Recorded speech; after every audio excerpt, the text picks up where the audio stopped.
Hello student, स्वागत है आप सभी का एक बार फिर से हमारे इस ऑफिशियल यूट्यूब चैनल में जिसका नाम है एसोल सॉल्यूशन। मैं चंदन कुमार हाजिर हूँ आप सभी के सामने अपनी एक और नई वीडियो के साथ। सो गाइस, आज की ये नई वीडियो हमने आप लोगों के लिए इसलिए बनाई है क्योंकि जो फाइनल ईयर का ग्लोबलाइजेशन का एग्ज़ाम है, उन सभी स्टूडेंट्स का ये कहना था कि सर एक ऐसी सेपरेट वीडियो लाइए हिंदी एक ही तरह जिसमें हमारे सारे इंपॉर्टेंट क्वेश्चन आ जाए और एग्ज़ाम से पहले हम उन क्वेश्चनों को अगर तैयार कर लें तो हमारा एग्ज़ाम जो है वो बहुत अच्छी तरीके से जाए। तो गाइस, आपकी डिमांड पर आज की नई वीडियो हम लेकर हाजिर हैं। आज हम बात करेंगे जो एसओएल और एनसीवैप के थर्ड ईयर के स्टूडेंट हैं, चाहे वो एक्स स्टूडेंट हैं, अगर उन्हें भी ग्लोबलाइजेशन का एग्ज़ाम देना है तो वो क्या क्वेश्चन ऐसे पहले से ही ढूंढ कर या प्रिपेयर करके रख लें ताकि जब एग्ज़ाम में वो उनको कंफर्म हो जाए तो उन्हें वो अच्छी तरीके से लिख सकते हैं। तो सबसे पहली बात आप लोगों को मैं ये बता दूं कि आप लोगों का जो ये क्वेश्चन है, सो गाइस सबसे पहले आप लोगों के पास में आपकी बुक होगी तो आप सभी को मैं बता दूं लास्ट ईयर के एग्ज़ाम के फॉर्मेट के हिसाब से कि आप लोगों के 6 क्वेश्चन एग्ज़ाम में आने वाले हैं और 6 ही यूनिट आप लोगों के एग्ज़ाम में है। यानी सीधे शब्दों में कहूँ तो 6 पार्ट आप लोगों के सिलेबस में है और 6 क्वेश्चन आप लोगों के एग्ज़ाम में भी आएंगे। तो आप इसी तरीके से अभी इसको कैटेगराइज कर सकते हैं कि हर एक यूनिट से नॉर्मली हमें एक क्वेश्चन अवश्य देखने को मिलेगा और 4 क्वेश्चन करने होंगे, जिसमें से सबसे ज़्यादा जो स्कोरिंग चैप्टर्स हैं मैं आप लोगों को यही कहूँगा कि सबसे पहले आप उन चैप्टर्स को या उन चैप्टर्स के जो क्वेश्चन है अगर आपको एग्जाम में देखने को मिलते हैं तो आप उसको ही करने की कोशिश करना। इसमें से सबसे पहली जो यूनिट है विश्व व्यापार संगठन की है। सबसे पहले हम इसके बारे में बात करेंगे, ये 5th यूनिट है। चलिए गाइस स्टार्ट करें। सो गाइस, यहाँ पर हमने जो अपना 5th यूनिट है विश्व व्यापार संगठन वर्ल्ड ट्रेड ऑर्गेनाइजेशन का, इसका ओपन कर लिया। इसमें सबसे पहली बात आपसे क्वेश्चन ये पूछा जा सकता है कि व्यापार प्रशुल्क पर सामान्य समझौता किसे कहते हैं और इसके विफल होने के क्या कारण थे। व्यापार प्रशुल्क पर सामान्य समझौता, इसका मतलब सिंपल सा था GATT, general agreement trade on tariff. इसका ही हिंदी में ये नाम है, व्यापार प्रशुल्क पर सामान्य समझौता। तो इसके विफल होने के क्या कारण थे। विफल होने का मतलब है कि इसमें क्यों चेंजेस लाया गया, क्यों ये इतना ज़्यादा पॉपुलर नहीं हुआ और इसको परिवर्तन करके आगे चल के हम देखेंगे क्या बन गया, WTO बन गया। अगर आपसे ये क्वेश्चन भी आपसे पूछा जाए तो आपका यही आंसर रहने वाला है, क्योंकि ग्लोबलाइजेशन एक ऐसा विषय है, इसमें अलग अलग तरीके से आपसे क्वेश्चन पूछे जाते हैं और बच्चे इन अलग अलग तरीके से क्वेश्चन पूछने के कारण ही कंफ्यूज रहते हैं और आंसर्स नहीं कर पाते। तो आपको यहाँ से इसका उत्तर लिखना होगा, आप ध्यान रखेंगे। और इसके अलावा और भी बहुत सारे क्वेश्चंस हैं यहाँ पर जो आप लोगों के लिए इम्पॉर्टेंट है। यहाँ पर आपसे ये पूछा जा सकता है कि विश्व व्यापार संगठन किस प्रकार से निर्मित हुआ, इसके बारे में बताते हुए तो मैंने आप लोगों को विश्व व्यापार संगठन की जो सबसे फर्स्ट वीडियो आप लोगों के लिए बनाई थी उसमें आप लोगों को बताया था कि भाई जो WTO है इसका जो निर्माण है वो ब्रिटेन वुड्स प्रणाली के तहत ही हुआ। सबसे पहले आप लोगों को पता है ब्रिटेन वुड्स प्रणाली के तहत 3 तरह की आर्थिक संस्थाओं का निर्माण किया जा रहा था। जब सेकेंड वर्ल्ड वॉर ख़त्म हुआ, सेकेंड वर्ल्ड वॉर कब ख़त्म हुआ, 1945 में ख़त्म हुआ। और इसके बाद में अमेरिका ने चाहा कि पूरी दुनिया की जो ये अर्थव्यवस्था है उसको दोबारा से पुनर्गठन किया जाए, स्पेशली यूरोप के देशों को। तो उनको आर्थिक एक स्ट्रक्चर प्रदान करने के लिए ब्रिटेन वुड्स प्रणाली का इंट्रोड्यूस किया गया था। हम यहाँ पर ये भी देखते हैं कि इसी कारण से आगे चल के 3 तरह की संस्थाएं बनी थी। एक WB जिसे वर्ल्ड बैंक बोलते हैं, इसके बाद में IMF और इसके बाद में ITO लेकिन सफल नहीं रहा। और इसके बाद में क्योंकि अमेरिका की जो संसद थी उसने इसको पारित नहीं होने दिया था, इसलिए इसमें कुछ परिवर्तन करके इसे गेट बनाया गया। लेकिन गेट में भी हमें बहुत सारी कमियां दिखी और इसी कारण से आगे चल के 1 जनवरी 1995 को क्या किया गया कि जो गेट है इसको भी परिवर्तन करके क्या बना दिया गया, WTO बना दिया गया। तो विश्व व्यापार संगठन क्या है, नॉर्मल से आपसे क्वेश्चन ये पूछा जा सकता है। और दूसरा, इसके प्रमुख कार्य का वर्णन करें। कार्य या गतिविधियां एक ही बात होती है, आप लोगों का अगर क्वेश्चन आ जाए तो आप यहाँ से डायरेक्टली इसको लिख सकते हो। इसके बारे में भी हमने अलग से वीडियोस बना रखी है। साथ ही साथ यहाँ पर देखेंगे विश्व व्यापार संगठन और व्यापार के सिद्धांत।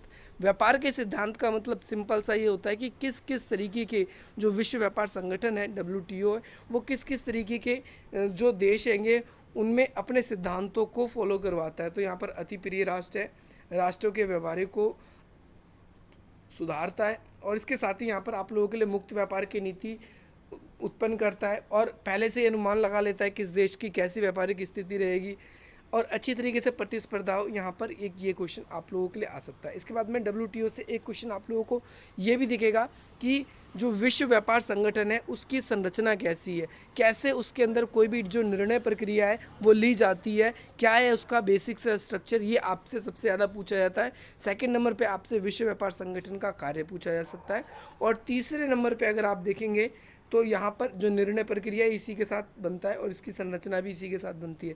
तो WTO से मोस्टली क्वेश्चन ये बनता है, लेकिन कई बार इसकी आलोचना भी पूछ लेता है, तो क्रिटिसाइज़ करना होगा आपको विश्व व्यापार संगठन कैसे गलत है, गलत का मतलब क्या है, कैसे इसकी बहुत सारी कमियाँ हैं, इसके बारे में आप लोगों को एक लास्ट चीज़ आप देख लोगे। विश्व व्यापार संगठन के कार्य को भी कई बार घुमा के इस तरीके से पूछा जा सकता है कि उसकी उभरती हुई क्या भूमिका है, यानी उभरती हुई भूमिका यानी रिसेंट टाइम में जो WTO है वो किस किस प्रकार के कामों को कर रहा है। आपको ये चीज़ें यहाँ पर मेंशन करनी पड़ेगी और इसके बारे में भी नीचे यहाँ पर आप लोगों के लिए बताया गया है यूनिट 5 में। आप इसको अच्छी तरीके से करेंगे तो ये कुछ इंपॉर्टेंट क्वेश्चन थे जो आप लोगों को WTO के यूनिट से यानी विश्व व्यापार संगठन के यूनिट से आपके एग्ज़ाम में देखने को मिल सकते हैं। इसके बाद में अगली जो इम्पॉर्टेंट यूनिट है वो आप लोगों के लिए यूनिट 6 है। इसमें अगर आप देखेंगे तो वैश्वीकरण के मुद्दे, यानी ये डायरेक्टली क्वेश्चन ऐसे ही बन जाता है कि वर्तमान समय में वैश्वीकरण से जुड़े हुए क्या मुद्दे हैं। तो मुद्दे बहुत सारे हैं, आपसे ये क्वेश्चन पलट करके ये भी पूछा जाता है वैश्वीकरण के क्या आयाम है। तो मुद्दे और आयाम, यहाँ पर यही बात पूछी जा रही है कि मुद्दे का मतलब ये है कि भाई वैश्विक इशू क्यों बन रहा है इस चीज़ का। तो इशू इसलिए बन रहा है कि बहुत से इसमें फ़ायदे भी हैं और बहुत से इसमें नुकसान भी हैं। तो राजनीतिक आयाम जब हमने आपको पढ़ाया था तो उसमें बहुत सारे फ़ायदे बताए थे, बहुत सारे नुकसान बताए थे। सरकार को नई नई तकनीकें मिल रही है, सरकार एक दूसरे से सहयोग में आ रही है।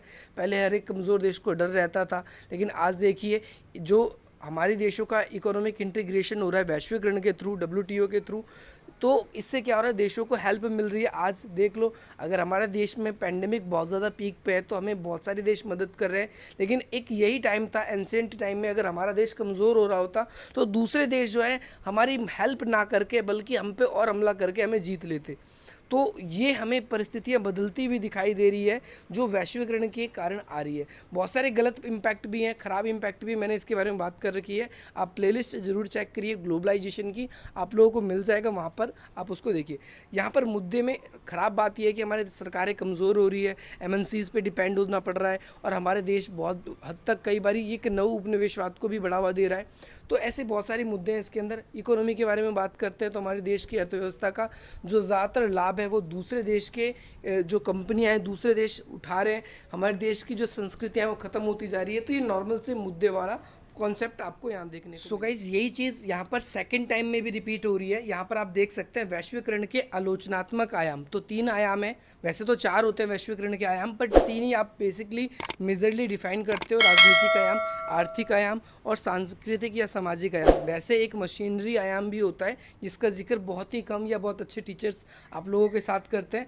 आपके एग्जाम में अगर ये क्वेश्चन आ जाता है तो आपके पास टाइम भी इतना नहीं रहेगा, इसीलिए आप मेजरली 3 को ही डिफाइन करेंगे। वैश्वीकरण के आलोचनात्मक आयाम, तीनों आयाम के बारे में आलोचना बुराइयां ही करनी होगी, इसके बारे में मैंने वीडियो बना रखी है, आप देख सकते हैं, जो आयाम के बारे में नॉर्मल सी चीज़ है। अब यहाँ पर अगली चीज़ आप लोगों के लिए और क्या चीज़ें इंपॉर्टेंट है, यहाँ पर ज़रा आप इसको भी देख लेंगे। अगली चीज़ यहाँ पर आप लोगों के लिए सबसे इंपॉर्टेंट जो बनता है इस चैप्टर से, लास्ट वाली यूनिट से, इकोनॉमिक इंटीग्रेशन। इकोनॉमिक इंटीग्रेशन क्या है, ये बहुत ज़्यादा एग्जाम में आ जाता है। ये देखिए, आप ये एक शब्द ध्यान रखना, इंग्लिश में अगर आपका पेपर लिखा हुआ आता है तो बहुत अच्छी बात है, नहीं लिखा हुआ आता तो हिंदी में आप पढ़ लेंगे आर्थिक एकीकरण। कई बार कंफ्यूज करने के लिए इसको पूरा ऐसे लिखते हैं, वैश्विक अर्थव्यवस्था में अस्थिरता, असमानता और आर्थिक एकीकरण। देखिए, मेन क्वेश्चन इसका इकोनॉमिक इंटीग्रेशन का है, आर्थिक एकीकरण का ही है, लेकिन यहाँ पर ये जो आगे लिखा हुआ है कि विश्व की जो अर्थव्यवस्था है उसमें अस्थिरता है, असमानता है, लेकिन फिर भी हम क्या देखते हैं, इकोनॉमिक रूप से जो बहुत सारी चीज़ें इंटीग्रेट हो रही है हमारी। आज हमारे देश की टेक्नोलॉजी है वो दूसरे देश भी यूज़ कर पा रहे हैं। आज हमारे देश अगर कोई वैक्सीन को डेवलप कर रहा है तो दूसरे देश भी इसका पूरा यूज़ कर पा रहे हैं। इसके साथ साथ हम भी दूसरे देशों की वैक्सीन्स को मंगा रहे हैं। जैसे आपने पढ़ा होगा कि रशिया से वैक्सीन मंगाई जा रही है और आगे चल के आप जॉनसन एंड जॉनसन भी इंडिया में देख पाएंगे। तो ये एक बहुत ही ज़्यादा इंपॉर्टेंट कॉन्सेप्ट है, ये आप डायरेक्टली यहाँ से एज इट इज़ नोट कर सकते हो। ये 110% आपके एग्ज़ाम में आ सकता है और आपको पूरी की पूरी हेल्प भी करेगा। गाइस जो क्वेश्चन मैं बता रहा हूँ आप लोगों को वही क्वेश्चन आपके एग्ज़ाम में देखने को मिलेंगे यहाँ पर। इसके बाद में अगला क्वेश्चन अगर इससे कुछ इंपॉर्टेंट है तो मैं वो भी बता देता हूँ। यहाँ पर आर्थिक एकीकरण के लाभ और हानियाँ भी पूछ लेता है कई बार आप लोगों से, तो आप इसको भी ध्यान रखेंगे यहाँ पर आर्थिक एकीकरण के साथ ही। और क्वेश्चन ये पूरा का पूरा ध्यान रखना है आप लोगों को, क्या मैंने यहाँ पर। सो गाइस अगली यूनिट आप लोगों के लिए यूनिट नंबर 4 है, जो कि आप लोगों के लिए इंपॉर्टेंट है। Last year directly as it is यहाँ से क्वेश्चन आपके एग्जाम में ये बन गया था कि भाई विकासशील देशों में जो वैश्वीकरण के कृषि पर क्या प्रभाव पड़े हैं। ये क्वेश्चन आप लोगों के लिए डायरेक्टली लास्ट ईयर भी आया था और इस ईयर भी आ सकता है। क्यों आ सकता है? क्योंकि हमारे देश में अभी आप सभी को पता है फार्मर्स का प्रोटेस्ट भी होता है और आप लोगों के पॉइंट ऑफ व्यू यहाँ पर जानने के लिए पूछा जा सकता है कि भाई वैश्वीकरण का आखिर क्यों विरोध हो रहा है। आप सबको पता है कि इस फार्मर जब प्रोटेस्ट हुआ था तो इसके अंदर WTO की कुछ नीतियों के विरोध में भी बातें आई थी। आप मुझे कमेंट करके बताएंगे वो बातें क्या थी।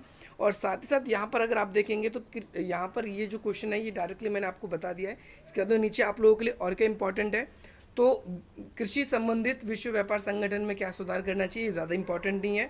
बाजार तक पहुँच ये भी इंपॉर्टेंट नहीं है आप लोगों के लिए। घरेलू समर्थन मूल्य ये भी ज़रूरी नहीं है। अच्छा ये एग्ज़ाम में आ जाता है कई बार शॉर्ट नोट में, वैसे शॉर्ट नोट आपके आ नहीं रहे तो अभी इसको कहना मुश्किल है कि शॉर्ट नोट होगा क्या। निर्यात सब्सिडी का मतलब सिंपल सा मैं आपको बता दूं कि एक्सपोर्ट जो भी आप ऐसी सब्सिडी देते हो जो कि आप निर्यात करने पर किसी देश में भेजते हो आप अपनी चीज़ों को, तो उसके बाद आप यहाँ पर लगाते हो। तो ये शॉर्ट नोट में वैसे ही आपके नहीं आएगा। डायरेक्टली इस चैप्टर से आपको क्वेश्चन अगर कोई प्रिपेयर करना है तो वो ये प्रिपेयर करना है कि विकासशील देशों में कृषि संबंधित क्या प्रभाव पड़ा है। आप इस क्वेश्चन को डायरेक्टली प्रिपेयर कर लीजिए इस यूनिट से। इसके बाद नीचे मैं आप लोगों को और बता देता हूँ कुछ और भी इसके अंदर है क्या। अच्छा ये आ जाता है बहुत बारी आउटसोर्सिंग, श्रम प्रवर्सन, कई बार ये लिखा हुआ आ जाता है या फिर KPO और BPO भी करके लिखा हुआ आएगा। तो इसके दो प्रकार ही होते हैं आउटसोर्सिंग के, तो आप लोगों को समझ जाना है। यहाँ से आपसे क्वेश्चन पूछा गया है और ये क्वेश्चन डायरेक्टली ज़्यादातर यहाँ से पूछा जाता है कि श्रम का प्रवर्सन तथा आउटसोर्सिंग क्या है, इसको बताइए, वैश्वीकरण ने इसको कैसे प्रभावित किया है। ये क्वेश्चन आप लोगों के एग्जाम में आपको देखने को मिल सकता है। यहाँ पर आई होप आप लोगों को ये भी क्लियर हो गया होगा जो आपका इंपॉर्टेंट क्वेश्चन है। बाह्य स्रोतन के कई बारी आपसे लाभ और हानियाँ भी पूछ लेता है, तो वो भी वैश्वीकरण के जो इम्पैक्ट के अकॉर्डिंग आप उसको लिख सकते हो, कोई उसमें इशू नहीं है। ठीक है ये यूनिट भी आपकी। नाउ गाइज आप देखेंगे अब आप आ चुके हैं आपके थर्ड यूनिट पे, जो इसमें से सबसे इंपॉर्टेंट यूनिट में से एक है। इस यूनिट में से दो क्वेश्चन आप लोगों के डायरेक्टली एग्जाम में देखने को मिल सकते हैं या दोनों में से एक मिल सकता है। एक WB को लेकर यानी वर्ल्ड बैंक को लेकर और दूसरा है आपका IMF को लेकर। तो दोनों से इंपॉर्टेंट क्वेश्चन बनते हैं। पहली बात तो दोनों के कार्य आपको ध्यान रखना है, ये इंपॉर्टेंट है आपके एग्जाम में कि IMF के कार्य भी कई बार पूछ लिए जाते हैं और IMF के कार्य के साथ साथ में उसकी संरचना वगैरह है, लेकिन WB के कार्य भी आपको ध्यान रखना है यहाँ पर। अच्छा यहाँ पर आप लोगों को एक चीज़ ये ध्यान रखनी है कि भाई जो IMF है यानी जिसे हम इंटरनेशनल मॉनेटरी फंड बोलते हैं या हिंदी में अंतर्राष्ट्रीय मुद्रा कोष जो बोलते हैं, इसके एक तरीके से संरचना क्या है और इसके कार्य क्या है। तो कार्यों के बारे में तो मैंने आपको बता दिया, प्रमुख कार्य यहाँ पर लिखे भी हुए हैं और इसके साथ साथ आप इसमें से कुछ पॉइंट्स अगर आप लोगों के पास में जब भी ये वीडियो देखेंगे अगर आपके पास टाइम होगा तो इसमें से कुछ चीज़ें आप अपनी बुक्स में अंडरलाइन कर लेना। आपको बहुत ज़्यादा यहाँ पर इंपॉर्टेंट पॉइंट्स भी इसके अंदर भी मिलेंगे, वहाँ पर पॉइंट्स छोटे छोटे लिखे हैं। तो IMF की जो संरचना है, स्ट्रक्चर है, इसके बारे में आपको बताना होगा। इसकी वीडियो अपडेट है, आप देख सकते हैं, नहीं तो डायरेक्टली आप यहाँ से भी लिख सकते हैं, लेकिन स्पीडली लिखना। इसका आंसर आप एज इट इज़ यहाँ से भी चाहे तो आपके एग्जाम में लिख सकते हैं, बहुत अच्छा लिखा है यहाँ पर। बट यहाँ पर बीच बीच में से मैं आपको सजेस्ट करना चाहूँगा आप इसमें से कुछ चीज़ें डिलीट कर सकते हो या छोड़ भी सकते हो, स्किप भी कर सकते हो इसमें से जो आज चीज़ आपको ज़्यादा लेंथी लगे। अच्छा यहाँ पर कई बार ये पूछा जाता है कि IMF के शासकीय संगठन क्या है, तो इसमें बोर्ड ऑफ गवर्नर की भूमिका भी पूछ लेता है। तो यहाँ पर आप लोग थोड़ा सा इसको पढ़ लेंगे, ठीक है, या आप इसको भी क्लियर कर लेंगे। इसके बाद में नीचे आएगा आपका IMF के बाद में अब आ गया आपका WB है क्या। WB यानी वर्ल्ड बैंक बहुत ज़्यादा आपके एग्जाम में चर्चित है, बहुत ज़्यादा क्वेश्चन आप लोगों के पूछे जाते हैं इससे। तो इसमें IBRD बैंक के बारे में भी अगर आपसे पूछ ली जाता है, IBRD, फिर से मैं रिपीट कर रहा हूँ IBRD, तो आप लोग ध्यान रखना है WB के बारे में ही पूछा जा रहा है, क्योंकि जो WB है वर्ल्ड बैंक, उसके अंदर सबसे बड़ा जो शेयर धारक है वो IBRD बैंक का ही है। इसीलिए कई बार उससे जो स्टूडेंट है वो कंफ्यूज हो जाते हैं और वो फंस जाते हैं। यहाँ पर आप देखेंगे सबसे पहला स्टार्टिंग में ही IBRD है और IDA, दोनों चीज़ लिखेंगे। अगर आप वर्ल्ड बैंक का लोगो भी देखेंगे तो आपको ऊपर के दो ये जो बैंक है उसमें सबसे पहले लिखे हुए नहीं मिलेंगे वर्ल्ड बैंक के नीचे। अब यहाँ पर इससे जुड़े हुए क्वेश्चन क्या बनते हैं, तो वही पहला कार्य बनेगा इसका, वर्ल्ड बैंक का क्या कार्य है, और साथ ही साथ इसकी संगठनात्मक क्या इसकी संरचना है, इसकी भी संरचना से रिलेट करके क्वेश्चन बनता है। और वर्ल्ड बैंक से रिलेटेड और कोई क्वेश्चन आपका यहाँ पर इस यूनिट में नहीं है। अब हम चलते हैं सेकंड यूनिट पे और first unit. So guys first unit आप लोगों की सैप की है। सैप का मतलब सिंपल सा आप जानते हैं, स्ट्रक्चरल एडजस्टमेंट प्रोग्राम यानी संरचनात्मक समायोजन कार्यक्रम। इस कार्यक्रम के अंतर्गत डायरेक्टली आपसे ये पूछा जा सकता है कि वैश्वीकरण ने विश्व अर्थव्यवस्था की डूबती हुई गाड़ी को कैसे पटरी पर लाया, यानी कि भाई संरचनात्मक समायोजन जो कार्यक्रम था वो क्या था, उसने वैश्वीकरण के आने से जो देश में जो संकट आए थे, तेल संकट वगैरह आया था, उससे कैसे उबारने में मदद करी है। तो ये क्वेश्चन आप लोगों के लिए इस वाली यूनिट से इंपॉर्टेंट है। इसके बाद में आप लोगों के लिए और इम्पॉर्टेंट क्वेश्चन यहाँ पर से, आप गाइस जितने भी क्वेश्चन आप लोगों को बताए जा रहे हैं आप सभी क्या करें, उनके आंसर्स एक बारी अगर आपके पास में टाइम रहे तो उसको ज़रूर रिव्यू कर लें, क्योंकि आप लोगों के लिए बहुत ज़्यादा इंपॉर्टेंट रहने वाला है। अच्छा, इसके साथ ही साथ मैं आप लोगों को बता दूँ यहाँ पर दो चीज़ें आप लोगों के एग्ज़ाम में और देखने को मिलेगी डायरेक्टली। अब मैं उस पर ही आता हूँ, 2 या 3 चीज़। एक तो सेकेंड यूनिट में आपको मिल जाएगा ट्रांसलेशनल यूनिट्स। ट्रांसलेशनल यूनिट का मतलब आप सब जानते होंगे, ऐसी यूनिट्स, ऐसी काम करने की इकाइयाँ जो ट्रांसनेशनल है, मल्टीनेशनल जिसे MNCs भी बोलते हैं, तो उनका वैश्वीकरण पे क्या प्रभाव पड़ा है। FDI क्या होता है, यानी प्रत्यक्ष विदेशी निवेश, फॉरेन डायरेक्ट इन्वेस्टमेंट वो क्या होती है, और उसके वैश्वीकरण के क्या प्रभाव पड़े या उसके क्या और क्या लाभ और क्या हानि। एक ये क्वेश्चन आप लोगों के लिए सेकंड यूनिट से, फर्स्ट यूनिट से ये क्वेश्चन इंपॉर्टेंट है। और इसके बाद में और आई थिंक सो मेरे ख्याल से ये इनफ है। आप लोगों का एग्ज़ाम जो है टोटली आप लोगों को यहाँ से देखने को मिल जाएगा। अगर फिर भी कोई दिक्कत होती है तो मैं आप लोगों के लिए वीडियो बना के लेकर आ जाऊंगा आपके एग्ज़ाम के दौरान भी। और बाकी आप लोगों को वैसे कोई दिक्कत नहीं होगी। बाकी आप लोगों के लिए लिंक डिस्क्रिप्शन बॉक्स में दिए गए कुछ इंपॉर्टेंट, आप उन प्लेटफॉर्म पे जाकर हमें फॉलो कर सकते हैं, अपनी क्वेरीज हमें शेयर कर सकते हैं। चलिए गाइस, आई होप इस वीडियो से आप लोगों को वैल्यू मिलेगी और इसी प्रकार के इंटरेस्टिंग वीडियोज़ के लिए आप हमारी वीडियो को लाइक करेंगे, अधिक से अधिक मित्रों तक शेयर करेंगे और हमारे चैनल को सब्सक्राइब भी करेंगे। चलिए गाइस, गॉड ब्लेस यू। जय हिंद, जय भारत।